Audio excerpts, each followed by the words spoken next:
नमस्कार, एस्ट्रोवर में आप सभी का स्वागत है। तो आज का हमारा टॉपिक है क्लॉक। आज का टॉपिक हमारा है वॉल क्लॉक, यानी कि घड़ी। घड़ी कौन सी दिशा में होनी चाहिए और किस तरह की होनी चाहिए, उससे क्या हमें इफ़ेक्ट आता है लाइफ में, या लाइफ में कह लो या किसी भी तरह से, उसका क्या इफ़ेक्ट है। ये सारी चीज़ें आज हम इस वीडियो में कवर करेंगे। चलिए शुरू करते हैं। आज का टॉपिक घड़ी, कि वॉल क्लॉक हमें किस डायरेक्शन में रखनी चाहिए। घड़ी की दिशा क्यों ज़रूरी है? क्यों इतना इम्पोर्टेंस वास्तुशास्त्र में दिया गया है कि घड़ी की जो पोजीशन है या दिशा है, वो सही होनी चाहिए। क्योंकि अगर आप वास्तुशास्त्र की बात करो या फिर आप साइंटिफिकली या टेक्निकली बात करो, घड़ी की जो दिशा होनी चाहिए, वो दिशा बहुत इम्पोर्टेंट हो जाता है। जभी भी हम कभी भी कुछ शुभ कार्य हो या घर से बाहर जा रहे हैं, तो हम क्या करते हैं, सबसे पहले हमारी जो नज़र पड़ती है ना, वो क्लॉक के ऊपर पड़ती है। क्लॉक ही ऐसी एक चीज़ वस्तु है जहाँ पे हम सबसे ज़्यादा नज़र रखते हैं कि कितना बज रहा है, कितना हो रहा है समय। चाहे वो टीवी सीरियल्स की बात कर लो, देखनी हो कि ये टाइम पे ये टीवी सीरियल्स आएगी, कितना बज रहा है ना? हर एक छोटी से छोटी वस्तु के बारे में हम हमें याद करनी हो तो ये समय में हमें ये करना है। टाइम इतना इम्पोर्टेंट है। तो जैसे ही हम इस सारी चीज़ें अपने ज़हन में, अपने दिमाग में रखते हैं, है ना? तो उससे क्या हो जाता है कि उस वॉच की जो एक वाइब्रेशन है, एक पॉज़िटिविटी है, वो हमें मिलने लगती है। मान लीजिए कि आपका घड़ी कहीं न कहीं गलत डायरेक्शंस में रखा हुआ है। अब इसके कौन-कौन से डायरेक्शंस हैं, उसके बारे में हम जान लेते हैं पहले। तो इसकी जो सबसे बेस्ट पोज़ीशन होती है, वो पोज़ीशन होती है ईस्ट की।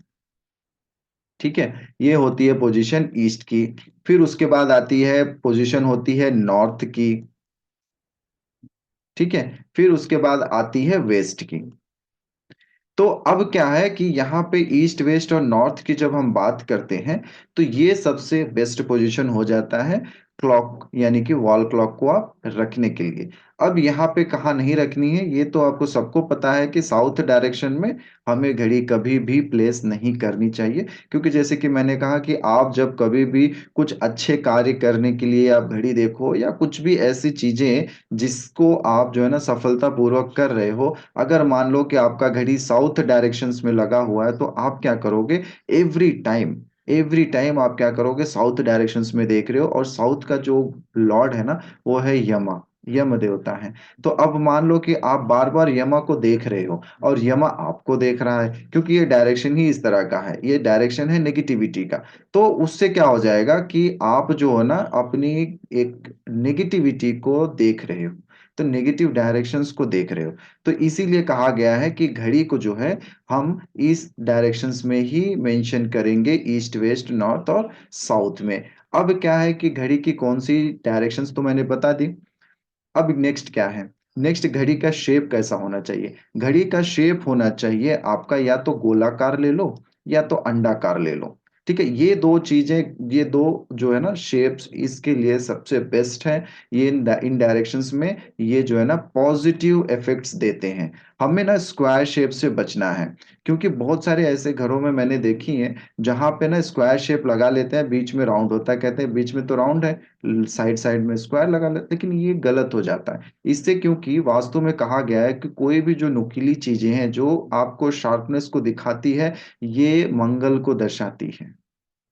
यानी कि मार्स, और मार्स आप देखोगे कि मार्स जो है वो साउथ डायरेक्शंस के लॉर्ड हैं। जैसे कि मेरी पहली पिछली वीडियो में आपने देखे होंगे कि मैंने हर एक डायरेक्शंस के लॉर्ड बताए हुए हैं, तो कौन से लॉर्ड कहाँ पे, कौन से प्लैनेट बैठे हुए हैं, आप उस वीडियोस में जाके देख सकते हो। तो शार्पनेस को कौन दिखाता है? शार्पनेस को दिखाते हैं मंगल, और मंगल साउथ के ही हैं। इसीलिए शार्प वस्तुएं हमें घर के अंदर नहीं रखनी चाहिए।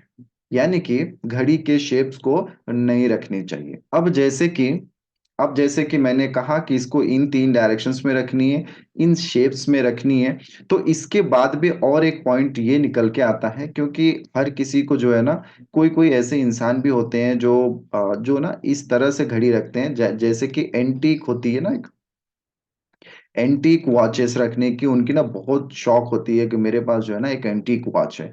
जनरली सब लोग ऐसा नहीं करते हैं, जो हाई हाई क्लास वाले होते हैं वो एंटीक वॉच को यूज करते हैं।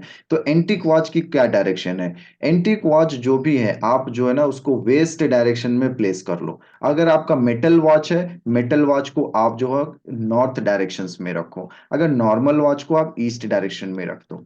ठीक है, नॉर्मल वॉचेस ईस्ट डायरेक्शंस में रखो। और इसमें क्या करना है हमें, क्योंकि हम तो वॉच लाते हैं उसको ऊपर रख देते हैं, और तो वॉच जो है हमें पॉजिटिविटी देती रहती है जब जब हम उनके ऊपर नजर लगते हैं। लेकिन वॉच को हम जो है ना उसको भूल जाते हैं, उसको साफ सफाई करना भूल जाते हैं। तो आप ट्राई करो कि एवरी एवरी वीक उसके ऊपर जितने भी धूल गर्दे लगे हुए हैं, धूल पड़े हुए हैं या डस्ट आया हुआ है, उसको हमेशा क्लीन करो। नेक्स्ट और एक आ जाती है बात कि हमने ऐसे घड़ी भी देखे हैं जिस घड़ी के अंदर जो उसका डायल होता है ना, घर जो डायल होती है उसके ऊपर कहीं ना कहीं गॉड के फोटोज नजर आते हैं मुझे। तो ये कृपया करके ऐसे चीजें ना करें। गॉड की फोटो वहां पे रखने की कोई जरूरत नहीं है। आप सिंपली व्हाइट और क्रीम कलर का डायल यूज करें इन सभी डायरेक्शंस में जो जो मैंने कही है। अगर आपका मेटल है तो आप 100% आप यही लगाना है, ना कि इधर ना कि इधर। ठीक है, ये दो डायरेक्शंस नहीं है मेटल के लिए। नॉर्थ डायरेक्शन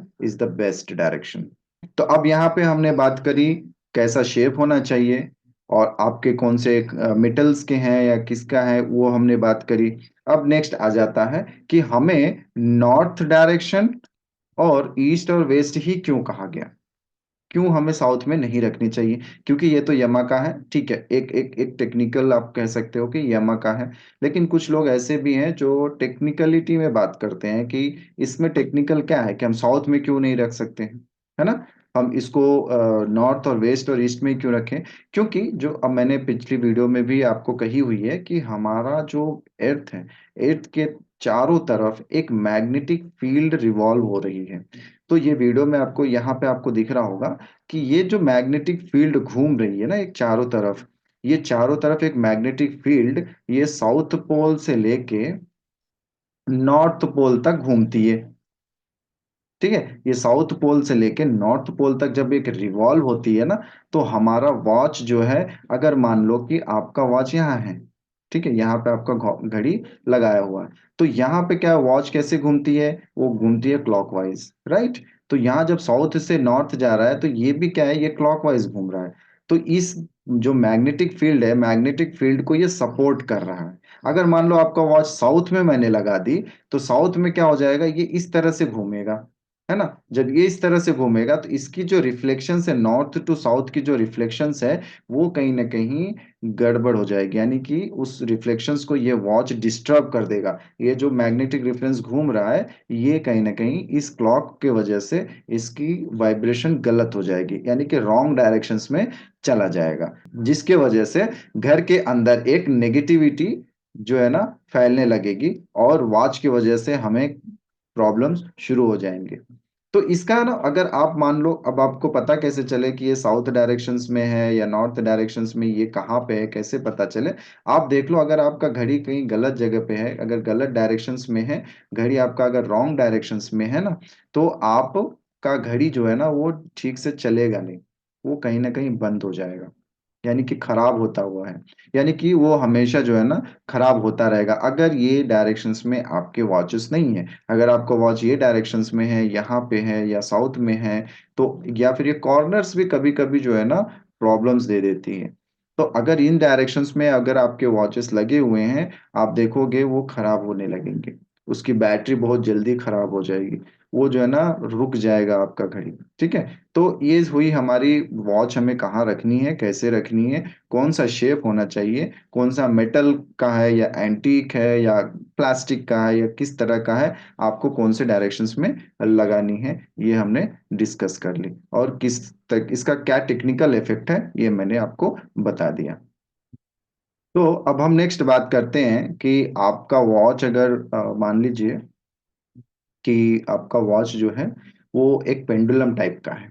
आपका वॉच अगर मान लीजिए पेंडुलम टाइप का है, जो इस तरह का होता है वॉच, राउंड शेप में से लगा होता है, और ये क्या होता है, ऐसा रिवॉल्व होता है ना। तो ये पेंडुलम वॉच भी आप जो है ना इसको नॉर्थ डायरेक्शंस में रखिए, ना कि वेस्ट और ईस्ट। ईस्ट में सिर्फ आप जो है ना प्लास्टिक के या फिर वुडन, है ना, ये इस तरह के यहाँ पे आप लगाइए। नॉर्थ डायरेक्शंस में मेटल का लगाइए, और इस पेंडुलम टाइप का भी आप, है ना, पेंडुलम टाइप का यहाँ पे लगा सकते हो। और यहाँ पे आप ट्राई करिए कि आपका जो वॉच हो ना वो एंटीक वॉच हो। एंटीक वॉच ही आप वेस्ट डायरेक्शंस में रख सकते हैं। अब मान लीजिए कि आपका बेडरूम में ये वॉच आ रहा है, तो अगर आप बेडरूम में लगा रहे हो तो बेडरूम का आप देख लो कि आपका बेड कौन से पोजीशंस पे लगा हुआ है। आपका बेड अगर ईस्ट पोजीशंस में, अगर इस तरह का बेड अगर लगा हुआ है यहाँ पे, तो आप अपने वॉच को यहाँ पे प्लेस करेंगे, यानी कि वेस्टर्न वॉल्स पे। ठीक है, अगर आपका इस तरह का है तो आप वेस्टर्न वॉल्स में घड़ी को प्लेस करोगे, अगर आपका ईस्ट डायरेक्शंस का बेड है। फिर अगर आपका बेड यहाँ पे प्लेस है यानी कि साउथर्न में, अगर आप जो है ना साउथ डायरेक्शंस में सो रहे हो, तो आप यहाँ पे लगाइए वेस्ट डायरेक्शंस में, ईस्ट डायरेक्शंस में, या फिर ये डायरेक्शंस में, ईस्ट डायरेक्शन। ये दो डायरेक्शन सूटेबल है। ठीक है, तो ये आप हमेशा ध्यान रखिए कि आपके जो वॉचेस हैं ये ज्यादा साउंड ना करें। ठीक है, साउंड वाले वॉचेस आप बेडरूम में कभी भी प्लेस ना करें, जो ज्यादा टिक टिक साउंड करती है, जो हमें आवाज सुनाई देती है। अगर वो ज्यादा कर रही है तो आप उसे बाहर निकाल दो और साइलेंट वॉचेस लेनी शुरू कर दो। तो ठीक है, तो ये रही आज की हमारी वीडियो क्लॉक के ऊपर, यानी कि घड़ी के ऊपर, कि हमें घड़ी किस दिशा में रखनी है, कैसे रखनी है, ताकि किस दिशा में रखनी है। तो रही आज की हमारी वीडियो कि क्लॉक हमें किस तरह से रखनी है, क्या रखनी है, और कौन से तो ये रही आज की हमारी वीडियो क्लॉक के ऊपर, वॉच किस तरफ और किस डायरेक्शंस में रखनी है। क्योंकि वॉच हमारी सबसे इम्पोर्टेंट वस्तु है घर के अंदर। कब? जब हम एंट्रेंस सही लगा लेते हैं, हमारी टॉयलेट अच्छी हो जाती है, किचन अच्छे हो जाते हैं, तो उसके बाद का जो नेक्स्ट आता है वो होता है क्लॉक। क्योंकि क्लॉक से ही जो पॉजिटिव वाइब्रेशंस निकलती है वो हमें पॉजिटिविटी देती है। जहां पे भी ये अगर गलत डायरेक्शंस में अगर आप इसको लगा दिए हो तो कहीं ना कहीं वो नेगेटिव इफेक्ट्स देगा ही। अगर आपका समय को सही चलाना है तो सही डायरेक्शंस में क्लॉक को लगाना है। और ट्राई करिए कि क्लॉक की जो पोजीशन यानी कि उसकी जो टाइमिंग है वो आप अमूमन जो टाइमिंग होती है उससे 5 मिनट आगे रखिए, ताकि आप समय से आगे चल सकें। आज का वीडियो को यहीं रोकता हूँ। नमस्कार।